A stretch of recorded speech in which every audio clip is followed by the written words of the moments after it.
Hello, I'm Severn Suzuki speaking for ECHO, the Environmental Children's Organization. We're a group of 12 and 13-year-olds trying to make a difference. Vanessa Seti, Morgan Geisler, Michelle Quigg, and me. We've raised all the money to come here ourselves, to come 5,000 miles to tell you adults you must change your ways. Coming up here today, I have no hidden agenda. I am fighting for my future. Losing my future is not like losing an election or a few points on the stock market. I am here to speak for all generations to come. I am here to speak on behalf of the starving children around the world whose cries go unheard. I am here to speak for the countless animals dying across this planet because they have nowhere left to go. I am afraid to go out in the sun now because of the holes in our ozone. I am afraid to breathe the air because I don't know what chemicals are in it.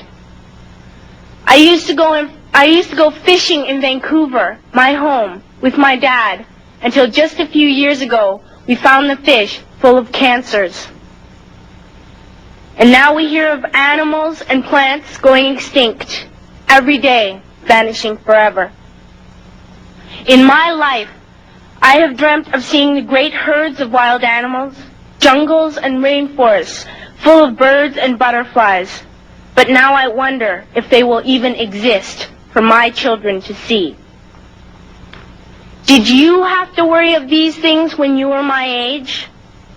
All this is happening before our eyes, and yet we act as if we have all the time we want and all the solutions. I'm only a child, and I don't have all the solutions. But I want you to realize, neither do you. You don't know how to fix the holes in our ozone layer. You don't know how to bring the salmon back up a dead stream. You don't know how to bring back an animal now extinct. And you can't bring back the forest that once grew where there is now a desert. If you don't know how to fix it, please stop breaking it. Here, you may be delegates of your government, business people, organizers, reporters, or politicians, but really, your mothers and fathers, sisters and brothers, aunts and uncles, and all of you are someone's child. I'm only a child, yet I know we are all part of a family, 5 billion strong. In fact, 30 million species strong. And borders and governments will never change that. I'm only a child, yet I know we are all in this together and should act as one single world towards one single goal.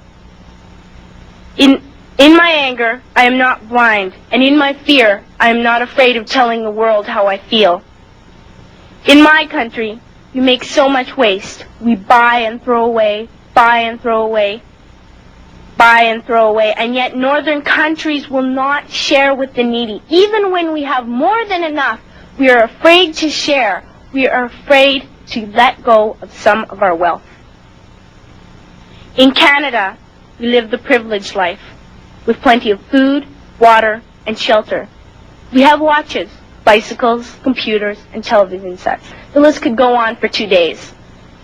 2 days ago, here in Brazil, we were shocked when we spent time with some children living on the streets. This is what one child told us. I wish I was rich. And if I were, I would give all the street children food, clothes, medicines, shelter, and love and affection. If a child on the streets who has nothing is willing to share, why are we who have everything still so greedy?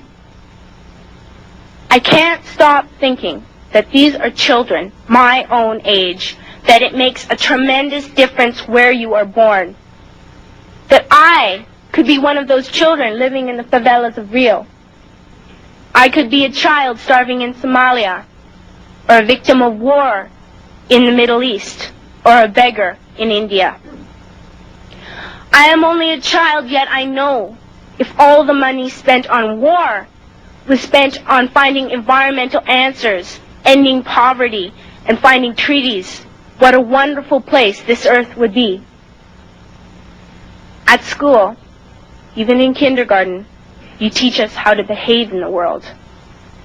You teach us not to fight with others, to work things out, to respect others, to clean up our mess, not to hurt other creatures, to share, not be greedy. Then why do you go out and do the things you tell us not to do? Do not forget why you are attending these conferences, who you're doing this for. We are your own children. You are deciding what kind of a world we are growing up in. Parents should be able to comfort their children by saying, everything's going to be all right. It's not the end of the world, and we're doing the best we can. But I don't think you can say that to us anymore. Are we even on your list of priorities? My dad always says, you are what you do, not what you say. Well, what you do makes me cry at night. You grown-ups say you love us, but I challenge you, please, make your actions reflect your words. Thank you.